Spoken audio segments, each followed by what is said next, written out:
This is Good Morning Transfers. Have Manchester United won the race to sign in-demand striker Benjamin Sesko? We'll have the very latest developments for you. Now, Aston Villa have been fairly quiet in the window so far, but it's about to change with a new striker on the verge of joining. We'll tell you who it is. RB Elliott's Liverpool future has been uncertain for some time. Is he about to leave Anfield? We'll look at his options.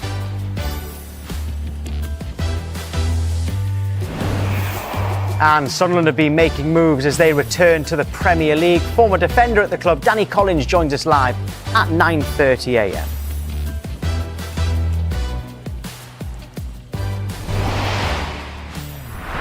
A very good morning to you at home, to former Newcastle and Bournemouth midfielder Dan Gosling and to Michael Bridge. Only one place to start, and that is with Benjamin Sesko. It could be a crucial day. We understand that his preference is to join Manchester United over rival bidders Newcastle United. Let's go live to Manchester and speak to our reporter, Daniel Kahn. Right, OK, Daniel, just bring us up to speed. And are we right in saying it looks like he wants to go to Old Trafford? Yeah, good morning, Tom. I mean, this has turned into one of the sagas of the summer for Benjamin Sesko. I mean, yesterday was a bit of a roller coaster of a day, wasn't it? We know how keen Newcastle United are in terms of trying to sign Sesko, and they upped their bid yesterday to just under £70 million plus add-ons for the Slovenian striker. Then the question was, well, what would Manchester United do in reaction? And it was always somewhat understood that they would only formally enter the race if they had any indication that Sesko's preference was Old Trafford in terms of his preferred destination, and everything indicates that they got that feeling because they then entered the race a bit of under Newcastle's around £65 million plus add-ons.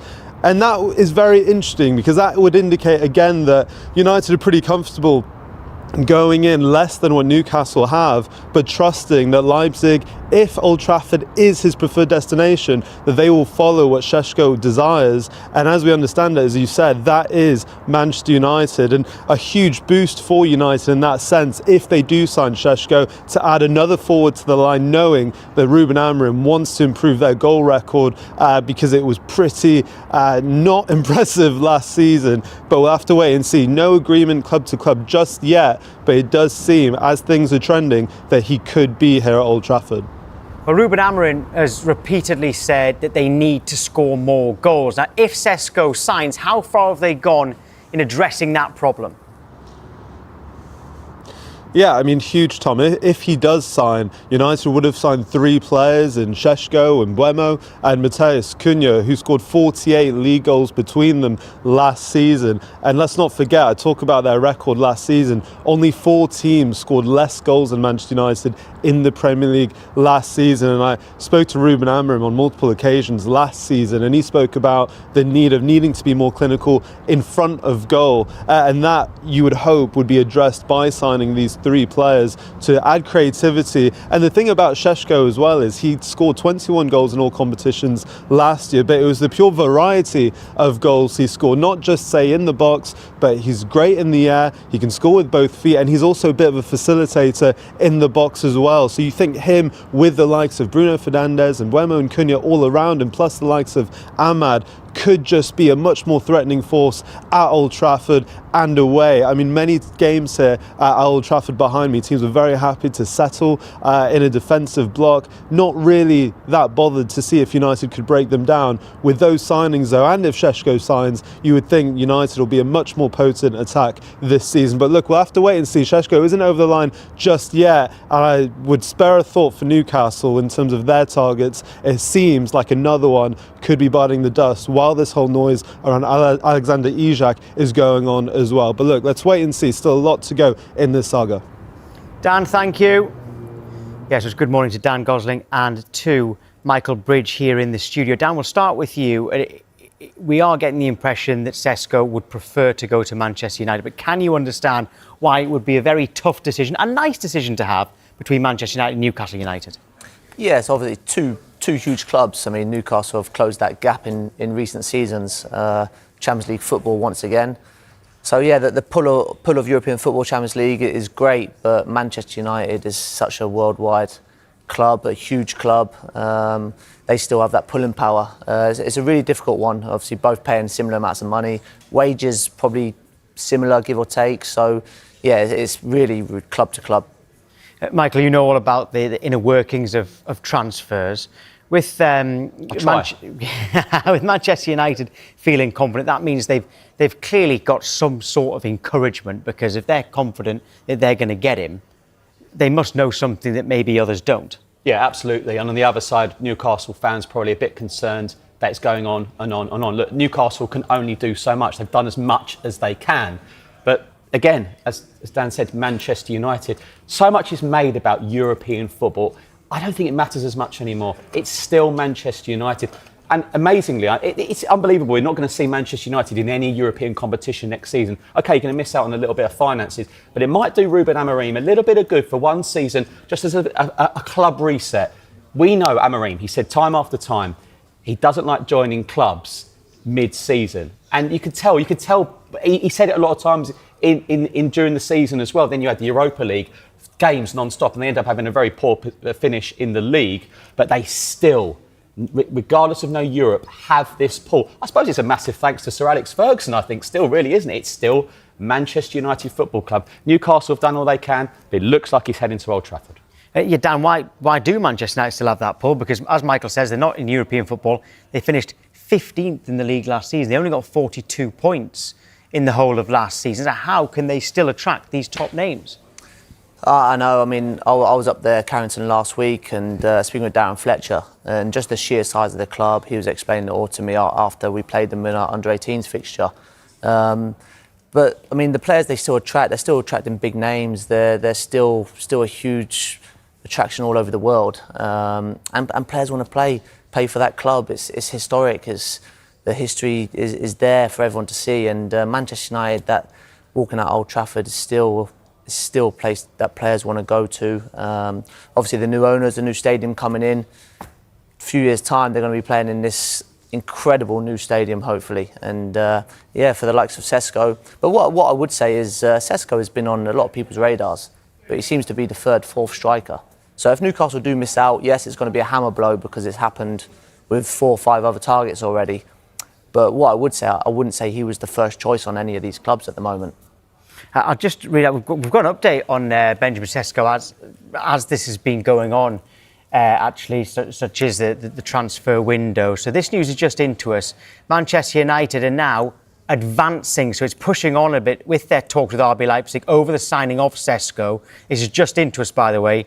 No full agreement yet, that's crucial, but discussions are understood to be heading in a positive direction, so also crucial. Now, according to Sky in Germany, it is still the case that Newcastle's offer is higher than Manchester United's as of this morning. However, United have moved their base fee closer to £69.6 million plus possible add-ons.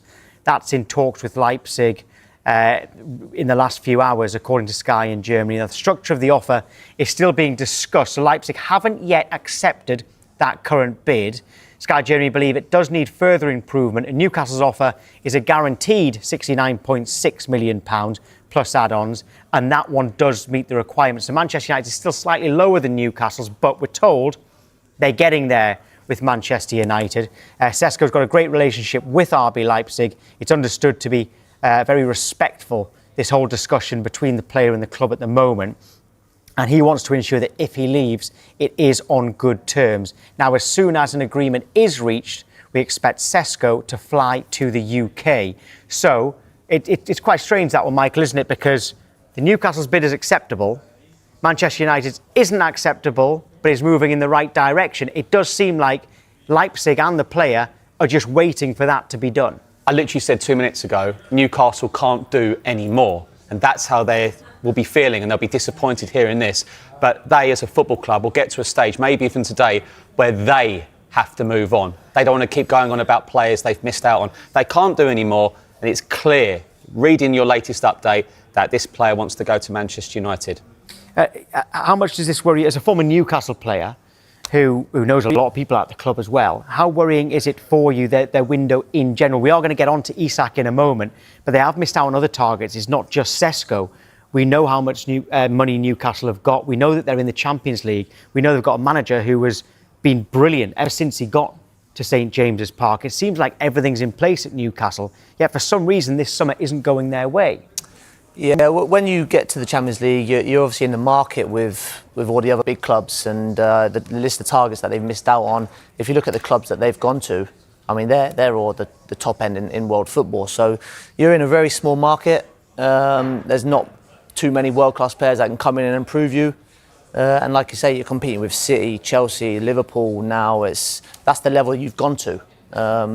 So it's a really, really difficult one. And scouts are going to visit the same players, aren't they, really? When you see the scouts, Villa, Tottenham, Newcastle, Chelsea, Arsenal, they all go and see the same players now, don't they? Exactly that. I mean, the targets were right. The list of names that they missed out, João Pedro, Liam Delap, I mean, they tried getting them to early doors, but then you compete with Chelsea, and unfortunately the both of them have picked Chelsea, and they've started fantastic for them as well, which Newcastle fans didn't want to see, probably. And you know, you look at Newcastle though as well. When they had the takeover, they went like a bullet train with their transfers. Started off with Kieran Trippier, Bruno Guimaraes, one of the best midfielders in the Premier League still. Sandro Tonali, yes, he had the ban, comeback quality player. Isak, great signing. Anthony Gordon, great signing. Sven Botman, yes, injured. Livramento, brilliant signing. Lewis Hall's going to be a great player. They've all been pretty good signings under Eddie Howe, and it's just you feel like if you're cruising down a motorway at 70, but then tops. But then you immediately, all of a sudden, you've come into some traffic, and that's what I feel with Newcastle fans. It stopped, and we didn't want it to stop. We've just won a trophy. We want to carry on. We're back in the Champions League, and that's why I feel they're finding this hard at the moment. I feel it was that first level of player coming in to improve the squad. There was so much out there. But now you need to improve the squad to the next level, and that's when it starts getting harder and harder, and that's where they're finding difficulty now. Yeah, let's just recap that news that Manchester United are advancing as quickly as they can with RB Leipzig. Talks, we're told, are progressing well between the two clubs, and Benjamin Sesko, the player, does actually want to go to Manchester United. So pretty positive for them, not positive for Newcastle. However, to give some positives, the transfer window is not closed yet. There's still 3.5 weeks to go. And Alexander Isak, Michael, is still a Newcastle player. What is the latest with this? And the key we're told constantly, time after time, is if Newcastle don't bring an adequate replacement, a top-class striker, that man is not changing that shirt. He's still going to be a Newcastle player. Look, we've talked about Sesko likely to be picking Manchester United. Isak is back in Newcastle. Newcastle have been away on a pre-season tour. They're just coming back from South Korea. We believe they're back today.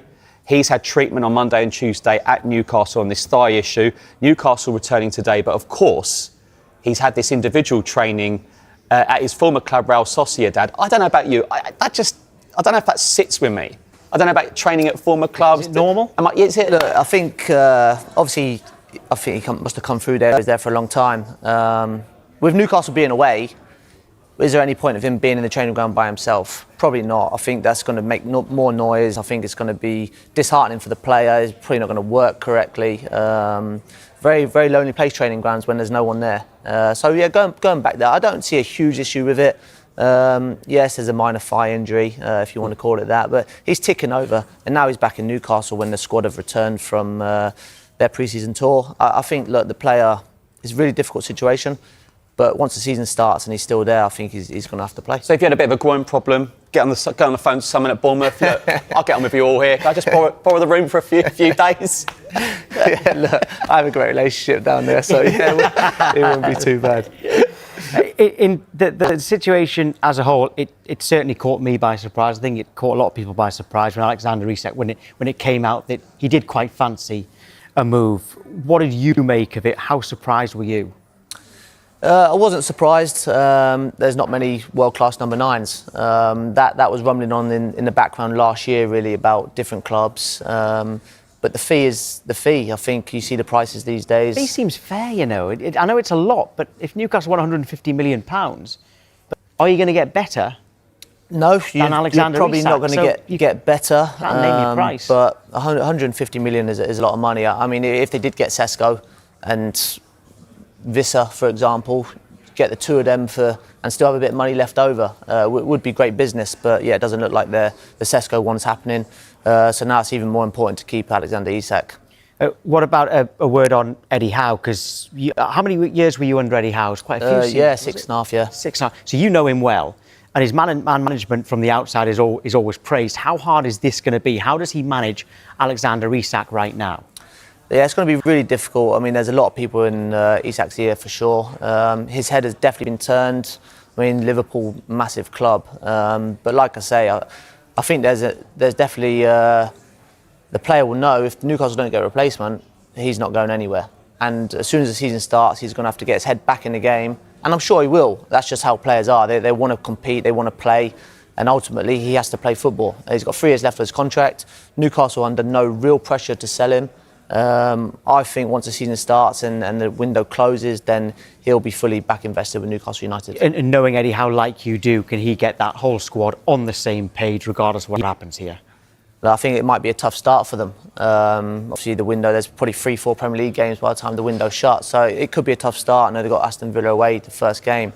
Whether he plays, probably not. But they've got enough for the first couple of weeks for sure. But it's just a long season. And if you don't have a proper number 9, then yeah, you're going to struggle.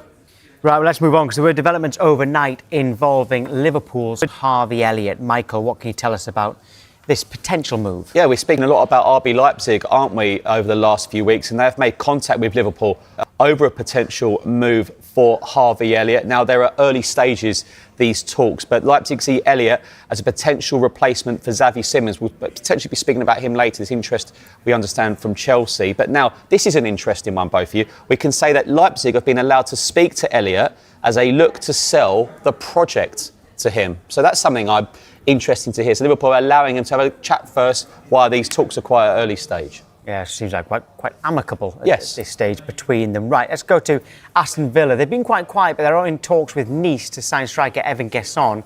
They are thought to have had at least one offer turned down, but negotiations remain ongoing, and Villa are pushing for an agreement now. Just a little bit of background to this one on this player. We did report earlier in this window that Wolves had considered making an offer for him. Nice are thought to want more than £25 million. He's 23 years old. He's got loads of admirers in the Premier League and around Europe. 14 goals and 9 assists for his club and Ivory Coast last season. But Michael, with this one, he's a forward. I'm starting to think, right, does he replace Marcus Rashford because his loan ended? Does he replace John Duran, who left in January and he wasn't properly replaced? But then there was also Asensio last season. Who does he replace? Because it's only one player. Yeah, he was a great loan, Asensio. This player, we're told, is very, very versatile, can play anywhere across the forward line. Very exciting. He's a threat in the air from crosses. He's very physical as well. Now, this is why we're told that a number of Premier League clubs were looking at him, but it looks like Aston Villa have won the race for him. We talk about replacing players. Aston Villa have been quite quiet so far this summer. We know Unai Emery is so ambitious. We know the Villa fans devastated not getting back in that Champions League. We talked last night on the transfer show about clubs who haven't done much business. Villa really want to start ramping up some business now, and this would be a very good start. Right, a reminder of the breaking news. Manchester United are advancing in talks with RB Leipzig over the signing of striker Benjamin Sesko. No full agreement yet, but discussions are understood to be heading in a positive direction. Right, still to come on Good Morning Transfers, we'll be discussing Manchester City. Will Jack Grealish stay at the club?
Right, we've talked Manchester United, we've talked Newcastle, we've talked Villa, we've talked Liverpool as well. So let's get to Tottenham. And the latest on Heung-min Son. Can we accept confirmation of this LAFC move today, Michael? Yes. Thanks. Yeah, I think give us a bit more, please. Yeah, I think it will be confirmed today. He was in attendance during the overnight for their match in the MLS. So fee agreed, over £20 million, and I'm told the actual fee when that gets confirmed will be an MLS transfer record. What do you think of the fee, Dan? I think it's a lot. I mean, I saw it was 15 million, and obviously Daniel Levy's got another 5 million out of them. It's a great transfer for Spurs. I don't think he was going to play many games this year, and to receive 20 million for a 33-year-old who's been there for 10 years, great servant to the club, fantastic player. But yeah, it's great business from Spurs' point of view. He'll always be loved, won't he, Michael? Oh, absolutely. Yeah. I mean, the last remaining player that was in the Champions League final was always, he had some great moments there, some unbelievable goals. A joint golden boot. I remember him securing that joint golden boot away to Norwich, scoring a goal. It's a good goal when the home crowd clap a goal. So yeah, he's been a wonderful servant for the club. The time was right, and as we reported over the last few months, the club would allow him to make a decision. The club would have probably got more money if a Saudi club came in. He wanted to go to LA. Remember, obviously the World Cup next year. He wanted to get ready and acclimatised for that potentially. Well, it probably will be his last World Cup, you can imagine. So yeah, it's he goes with everyone's best wishes. There was not a dry eye in the Spurs staff on after the Newcastle game Sunday. Even a couple of players. I think Vicario was trying to get him on the plane. But that's the sort of influence he had at the club, and Spurs will look to get a new club captain, which I expect to be Christian Romero.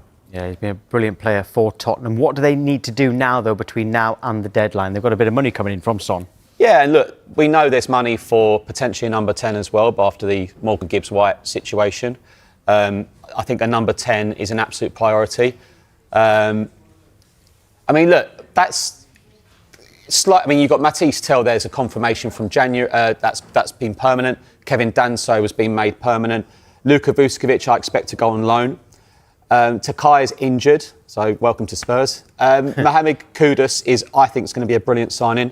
And I think that could be the signing of the window. It's that one at the bottom there, João Paulinho.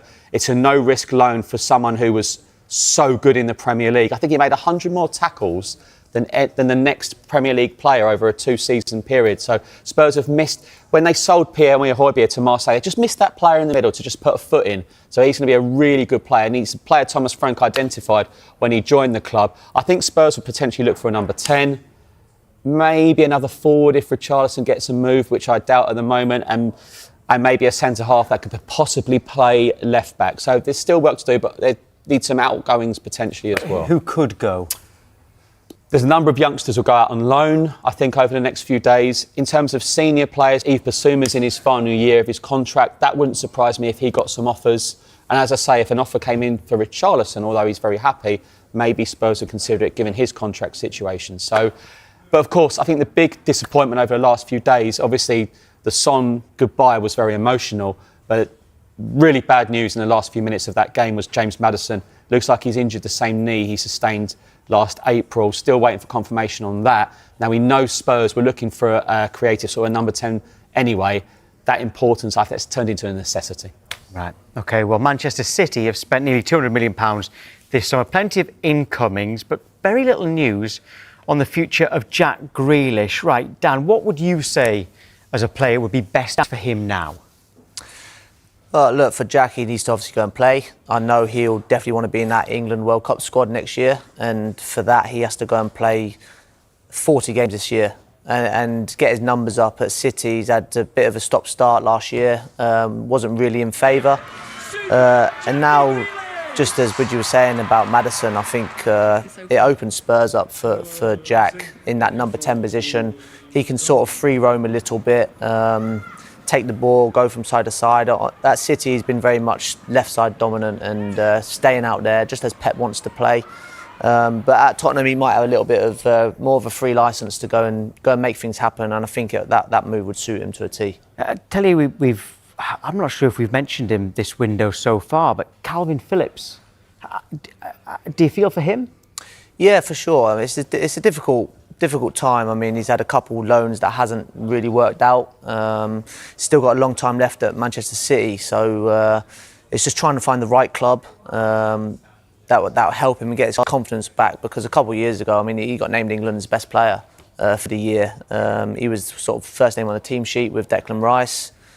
And now just the last 2 years has been really stop-start. I mean, injuries, loss of form, loss of confidence, probably loads of factors that we're not privy to. But I would love to see Calvin Phillips get back to what he was doing at Leeds United. Yeah, 3 years left in his deal at Manchester City. Right, on the way, we're speaking live to former Sunderland defender Danny Collins on what looks like anyway, it's been a superb window for his former club so far.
It's time for our quickfire transfer update. The breaking news this morning, Manchester United are advancing in talks with RB Leipzig over the signing of striker Benjamin Sesko. No full agreement yet, but discussions are thought to be heading in a positive direction.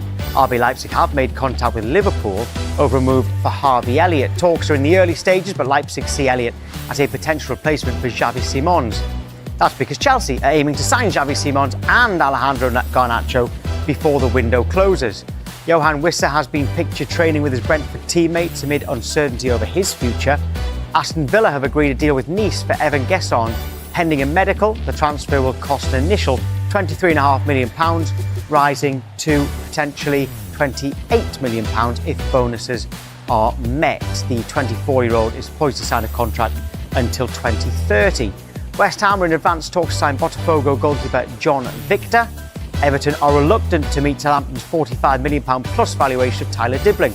And Manchester City's teenage defender Victor Reis is close to joining Girona on loan. Now, don't forget, you can keep across all the latest information as it happens in our dedicated Transfer Centre blog. Just scan the QR code on your screen.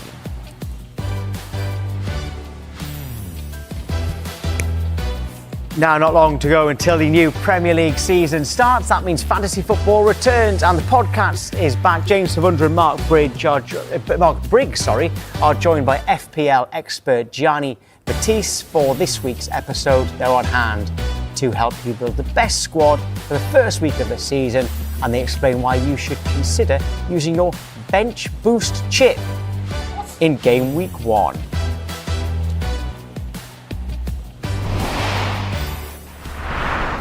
Now, Sunderland have been getting a lot of attention this summer for their ambitious transfer policy. Granit Xhaka and Simon Adingra are 2 of 8 signings Régis Lebris has made so far, and they've spent over £130 million. To talk Sunderland, we're joined by a 2-time Player of the Year, Sunderland Matchday commentator, and more importantly, birthday boy. It's Danny Collins. Danny, happy birthday. What you got planned today?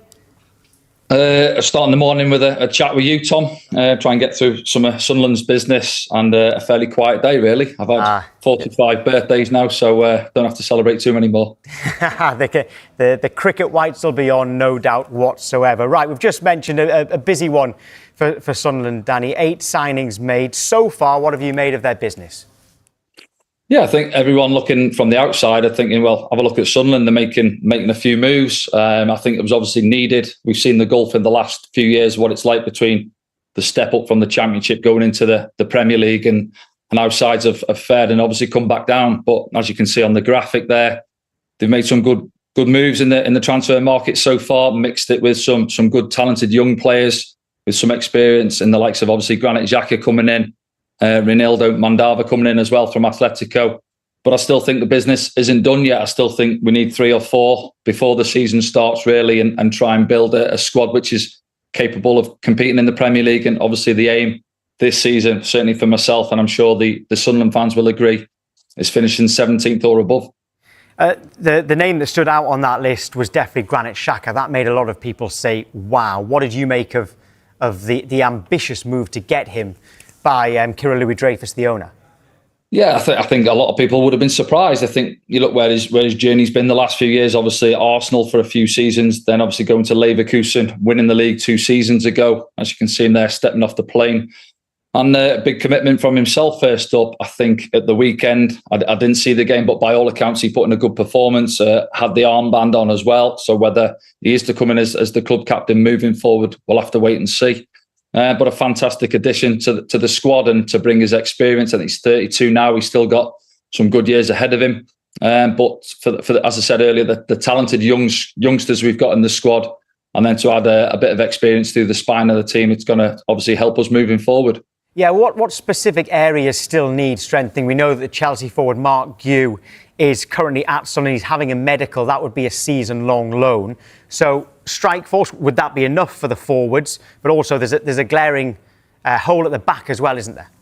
Yeah, I think, so I just wrote down there, I think 2 centre forwards I had. Obviously, Mayenda last season, fantastic. And the way he stepped forward towards the end of the season, massive contribution for us getting back to the Premier League. And obviously Wilson Isidore, but 2 young forwards. Neither have got experience at Premier League level. So yeah, getting the boy in from Chelsea will be a great addition. But I think maybe go and get another one who's got a little bit of experience, sort of between 25 to 30, whether it's Premiership or top leagues in Europe. So I'm sure they're looking at that as well. And as you mentioned, Tom, centre backs as well. At this moment in time, there's only Dan Ballard really, who's a regular centre back who's fit. Luke O'Nine's injured. Jensen Sealt's come in pre-season. He's had a couple of good run-outs, but he's had injury problems as well. Chris Mettam obviously returned to Bournemouth in the summer. So I think they need a good experienced centre-back or maybe another one as well to come into the squad So for, 8 signings we've made, I still think we need 3 to 4 and maybe another winger or 2 as well. It's not just transfers, is it? How important was it that the head coach, Regis Lebris, signed a new contract, and that came out of nowhere too?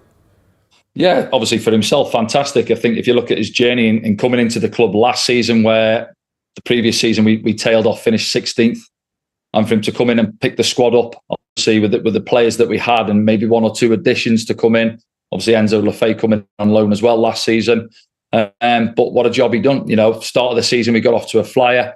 First 4 or 5 games of the season, top of the table. And we were in the top 4 throughout the season, really. Obviously, we tailed off. I think we lost the last 5 going into the playoffs. So obviously there's going to be a lot of doubt in how you're going to fare. But we came through against Coventry and obviously down at Wembley against Sheffield United as well. So he's done a fantastic job. It's obviously going to be a stern test for him as we move into the Premier League. But he'll feel that he's earned that contract, and credit to the club for backing him. Danny, it's Michael here. Can you hear me? Well, Hi, Michael. You okay? Yeah, good. Yeah, I've got him. Yeah, just a quick one. Did all pundits and ex-players and presenters dye their hair when Sunderland got promoted? This is Sun, mate. This is too much cricket. And I was at Durham, Sussex yesterday as well. It was red hot. And obviously the sun's got the better of me. So I'm delighted at 45 that I've still got a full head of hair to deal with every morning, mate. So. See ya. Yeah, trip to Turkey for a lot of us soon anyway, right? Danny, thanks for starting your birthday with us. Enjoy the rest of your day. Yeah, cheers, Tom. Cheers, lads. See you in a bit. Right, Chelsea then. They've been active in the transfer market. They always are. But by selling players as well as buying this time, certainly. Michael, in terms of coming in, what else are Chelsea wanting to do? Well, they want Xabi Simons and Alejandro Garnacho before the window closes. Now, they're confident and the discussions are going on. And what the key is, there are good relations between the two clubs. We know Alejandro Garnacho doesn't really have a future at Manchester United, and Manchester United looking to spend big, which we've been talking about. But of course, they've agreed with UEFA to balance their spending this summer. They made some big signings, João Pedro, Liam Delap, as you mentioned as well, but plenty of outgoings as well. So it was interesting, this mini window before the Club World Cup. And of course, it's been a brilliant few months for Enzo Maresca. Champions League qualification, they won the Conference League. Yes, they're expected to win it, but they won it. And then this Club World Cup, it's been a great few months for him. So it'd be interesting to see how they get on now they've returned to training this week. And Dan, there's lots of players who, because Chelsea have been selling quite well, haven't they? We were talking about that yesterday, but there are players who went on loan last season. They don't seem to be expected to be involved this season. Ben Chilwell, Axel Disasi, Raheem Sterling is a big one as well. How hard is it for a player when you're contracted to a club, but it doesn't look like you've got a future at that club? Yeah, it's really tough. I think those 3 definitely will be looking to get out at some stage. Where, I don't know. Obviously, Disasi was on loan at Aston Villa. Whether they would take him back, I'm not sure. I mean, even Bournemouth, they're definitely looking for defenders after losing Kerkez, Dean Huijsen, possibly even Zabani. He's been with Paris Saint-Germain for a long time. So, Alex Disasi is one to watch. But yeah, Sterling and Chilwell, they'll want to get out and play. They're competitors. They want to play football. Again, the last couple of seasons hasn't gone to plan for those 2 guys, but 2 really good players. And whatever club they end up will certainly help them. But when we talk about their selling, Mike, we have, for a number of windows now, talked about how much Chelsea spend. But in fairness, when they do spend big on a player, they don't tend to lose too much money on them. It's not like they overpay for someone and they leave for free in 5 or 6 years' time. No, these players, if they're not wanted anymore, they're going for pretty much at least what they spent on them. Yeah, and a key example is going to be, well, we're going to talk about Everton shortly, and Keane Dewsbury Hall, who's barely played, kicked a ball for Chelsea last season. It looks like they're going to recoup most of the money for them. So look, there was a lot on Enzo Maresca a season ago. People weren't sure how it was going to go, but as I go back to, I think it's been a big success in the Champions League qualification, Club World Cup. You can't do much more than that, can you? Yeah, no, he's been brilliant since he's come in. It was a tough job to come in and sort of, there were so many players, they were still buying players, but now I feel like they've really got a settled squad. I know there's still 1 or 2 to come in, but they got so much competition for places. I mean, they've probably got two world-class players in every position at the moment. I still would say the goalkeeper is the main issue there now. I think obviously the number 9, everyone was talking about it, but they've got 3. They've got Nicholas Jackson there as well, who potentially might leave, but if he stays, I'm sure he's going to play a lot of football along with João Pedro, who I think is an unbelievable world-class player. and then Liam Delap as well coming on the back of that. So they got plenty of options. Even the Jamie Gittens on the left side, fantastic player from Dortmund. No one's really seen much of him as yet. But yeah, they've got really good talented squad. Yeah, they could be a force this season. Now, transfer update to bring you because LAFC will hold a news conference at 10 p.m. tonight when it's expected they will officially announce Heung-min Son's signing from Tottenham for a fee of over £20 million.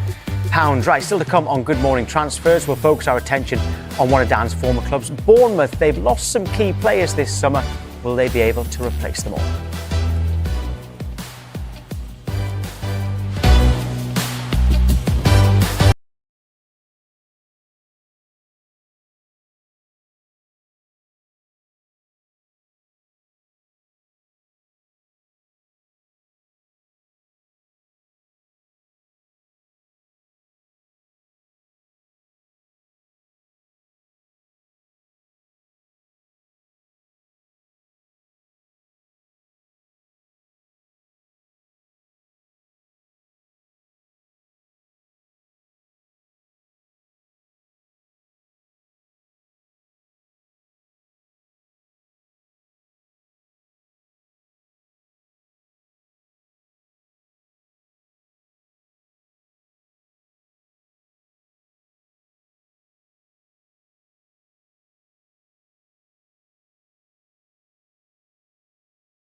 On this day, we're going to go back to 2014, and that man there, Frank Lampard, made the loan move from New York City to Manchester City. It was a 6-month loan. He was 36 years old at the time, and he scored 6 goals in 32 appearances for the club.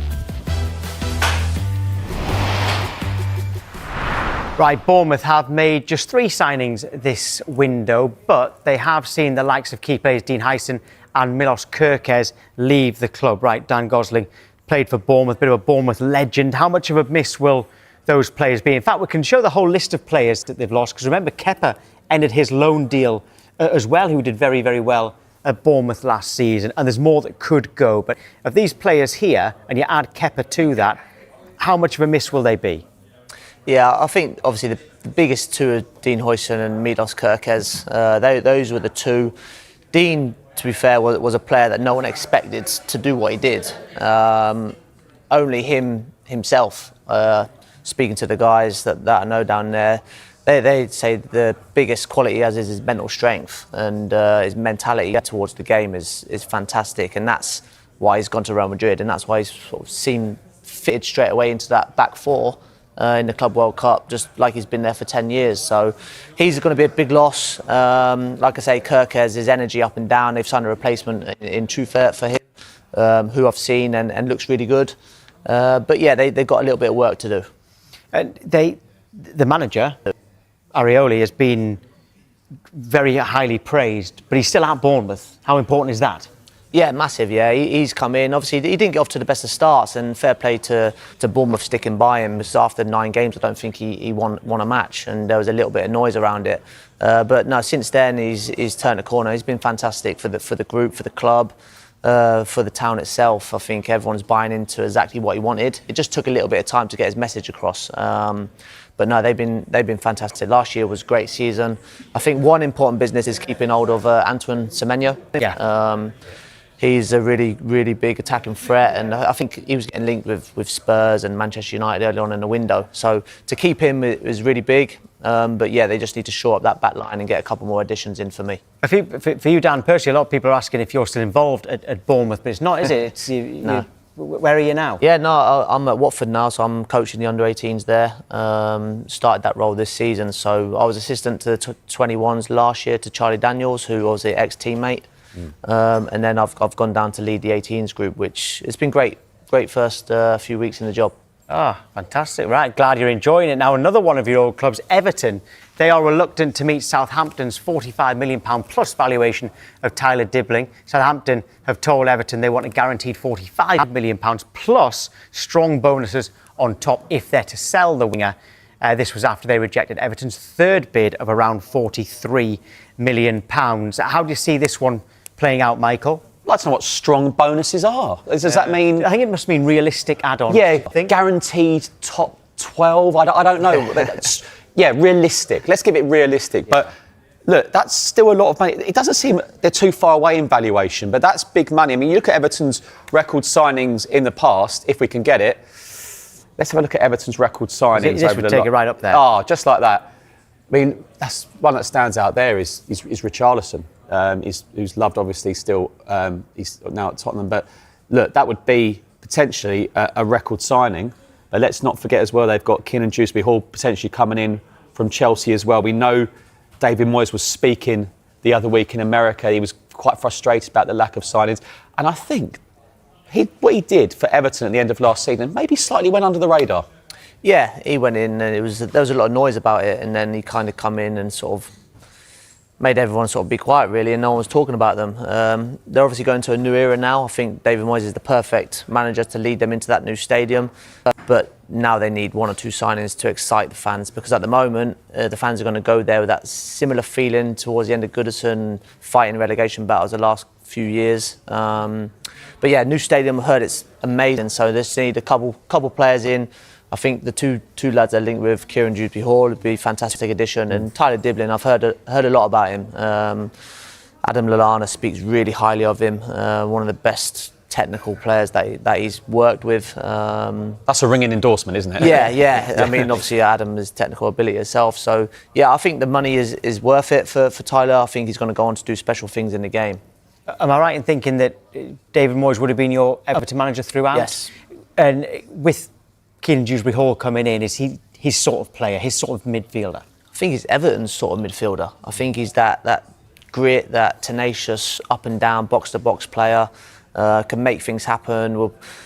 Everton fans, they want people that work hard and will trap back, put a sliding tackle in, then release the ball. And I think that's what Kieran Dewsbury Hall will bring.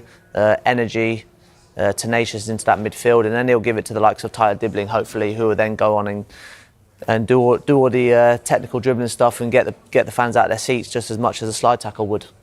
Yeah, and we're going to have a look at Everton's midfield options right now, because David Moyes has said that in terms of central midfield and wingers, they are short. Or wingers, you can see that there's only 2 there. So that's obvious. And in central midfield, I mean, if you're going to play three in central midfield, you need more. And the bottom two central midfielders there are very young and might, for instance, go out on loan. So you can see when David Moyes says central midfielders and wingers, he's absolutely right, isn't he? Yeah, I It's also clear. don't see Alcaraz as being a typical centre midfielder as well. I think he's more of a sort of number 10 forward player for me. So yeah, they definitely need to strengthen in that area. Even if they get Kieran in, they probably could do with another one. But there might be other areas in that team where they need to strengthen first. Right, We've just got one final transfer to talk about, because former England winger Andros Townsend has joined the Thai club Kanchanaburi Power, making a move for the 16th club of his career. 13-time England international. He's 34. He joins the club after they promoted to the Thai top division last season. So best of luck to Andros Townsend. Dan Gosling, thank you very much indeed for this morning. I bet no one at home realised this was your debut. Well done. Yeah, no, thank you very much. Enjoyed it. That was more than solid. It was an excellent debut, 10 out of 10. Michael, thank you. We'll see you in a couple of hours' time. But Good Morning Transfers is back tomorrow at 9 a.m. And as I said, Michael and I are back for Transfer Talk at midday. We're going to be joined by South American football expert Tim Vickery, who's always got plenty to add. And tonight you've got a full roundup of the day's transfer news. The Transfer Show is 5 p.m. and 7 p.m. On the way next, more updates on the future of Benjamin Sesko. Today is clearly a pivotal one. Is it Manchester United? Is it Newcastle?